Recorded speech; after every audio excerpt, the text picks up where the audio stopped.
আজকে আমার অনেক কিছু কেনাকাটা করা লাগবে, জানিস তো আমার স্কিন কেয়ার করতে হয়, কারণ হচ্ছে আর আমি অনেক রোদ্রে থাকি। এত কেয়ার করে কি হবে তোর, যে স্কিন লাগে অবস্থা। আমার অনেক ড্রেস লাগে।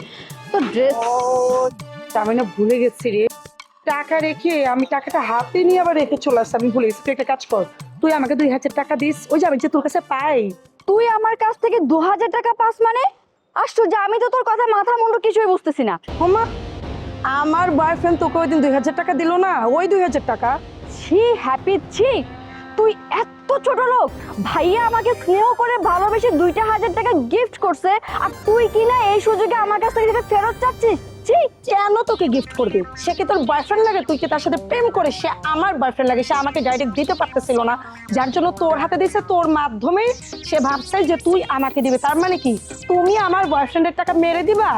কি আমি তোর বয়ফ্রেন্ডের টাকা মারবো? এই তুই কি আমাকে ফকিন্নি মনে করিস? আমার অনেক টাকা, আমি মানুষের টাকা মেরে দিই না, মানুষকে টাকা শুধুমাত্র বিলাই, বুঝলি? কারণ অবশ্যই অবশ্যই অবশ্যই সাদনি বেগম, তুমি সব সময় মানুষের টাকা বিলাও তাই না? এই যে আমি তোমার খুঁজতেছি, অন্য হইয়া খুঁজতেছি, তুমি আমার সাথে দেখা করো না কিসের জন্য? হ্যাঁ আপনি কে?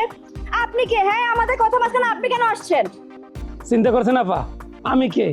আমি কে? আমাকে সে চেনে না। জিজ্ঞেস করেন সাদনি বেগমকে, আমাকে চেনে না কেন? আমার নামটা কি আপনি বলে দেন তো আপা? ও বুঝতে পারছি, আপনাকে চিনবে কিভাবে? আমি ওর বান্ধবী, সে তো আমাকেই চিনে না ভাইয়া। ওই রকম টাকা নিলেও কাউকে চিনে না, ও তো একটা বাটপা। হ্যাপি, তুই একজন অপরিচিত মানুষের সামনে আমাকে এভাবে ইনসাল্ট করতেছিস কেন? আমি তোমার অপরিচিত না, আমার তুমি চেনো না। তুমি আমার দোকানের পাশ দিয়ে না গিয়ে আমার দূর দিয়ে ঘুরে গিয়ে অন্য দোকানে গিয়ে ফুচকা খাও, চটপটি খাও, আমার সাথে দেখা করো না। এই হেপি আপা, চিন্তা করেন কত বড় বাটপার। হ্যাঁ, আজকে তুমি আমার সবকিছু হিসাব নিকাশ করিয়া তারপরে এখান থেকে যাবা।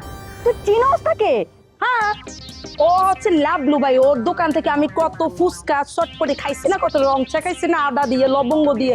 ভুলে গেছি ভাই আমার অনেক সম্মান করে, কারণ আমি ভালো মানুষ, আমি এক জবানের মানুষ, আমি কখনো কারো কাছ থেকে টাকা মেরে খাই না। তুই ওনার চিনো না চিনে ভান করতেছিস কেন? খালা দেখো, তুমি আমার বাবাকে নিয়ে উল্টোপাল্টা কথা এক ফোঁটাও বলবা না, এটা কিন্তু আমার একদম সহ্য হচ্ছে না। বৌদি, তুমি তোমার খালাকে বলো যে এই ধরনের উল্টোপাল্টা কথা আমার বাপকে নিয়ে যেতে না বলে। বদি আবার কিতা কইতো? বদি হইছে মেরুদণ্ডহীন গড় জামাই, হ্যাঁ তো আর তোমার উপরে কোনো কথা কইতাত না। হ্যাঁ কথা না কইতেলে নাই, কিন্তু আমার মুখ তার বন্ধ করতাত না। কালা, তুমি এটা কি বললা? আমি ঘর জামাই? আমি ঘর জামাই হইলে তো আমি আমার শ্বশুরের সাথে থাকতাম। আমার সাথে কি আমার শ্বশুর থাকে? ঘর জামাইয়ের সাথে শ্বশুর থাকে। আর আমি আমার বউয়ের কথা শুনি? আমি কারো কথা শুনি না, আমি যেটা বলি সেটাই কথা। এই, হ্যাঁ, তুমি আমার কথা শুনো না? না, কারো কথা শুনো না, আমি তোমার কথা শুনি। খালা, তুমি একটা কাজ করো, তোমার ভাগ্নাকে নিয়ে তুমি এখান থেকে চলে যাও। তোমার ভাগ্নার আমার সাথে সংসার করার কোনো দরকার নেই, কোনো যোগ্যতাও নেই, তুই যা। এই এটা কি কইতাছ? বদি দায়িত্ব হেরে শুনো, বদি রে সারণের কোনো চিন্তা ভাবনা করলাম মাথাত লিও না, যে তাইলে কোনো সারা জীবন বিয়া করতাত না। সেই পথ আমি বন্ধ করে দিয়াম। চিনো আমারে? খালা, তুমি এক কাজ করো, খোকারে নিয়া তুমি ওই বাসায় উঠা যাও, কোনো সমস্যা নেই, আমি দেখতেছি, যাও। তুমি কিন্তু তোমার শ্বশুরের পায়ে পড়ে ঝগড়া বাঁধাইতেছো, আমি বলে দিলাম।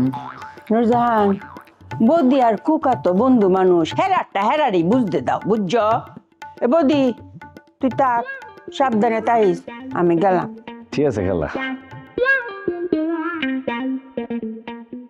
এই খালার চামচা, তোমার খালা যে আমাকে এতগুলো অপমান করে চলে গেল, তুমি একটা কথাও বললে না কেন? তোমার আব্বাও তো তোমার সামনে আমাকে অনেক অপমান করতো, তখন তো তুমি কিছু বলতা না, তাই আমি খালাকে কিছু বলিনি। তোর সাথে না আমার পক্ষে সংসার করা সম্ভব না, এক ছাদের নিচে থাকা সম্ভব। তখন সম্ভব না, তখন সম্ভব না, এখন যেহেতু সংসার আছে, আমি যেভাবে বলবো সেভাবে চলবা, ঠিক আছে? কফিটা খাও, কষ্ট করে বানাই আনছি, ভালোবাসার একটা অংশ কফি। খাও না, খাও।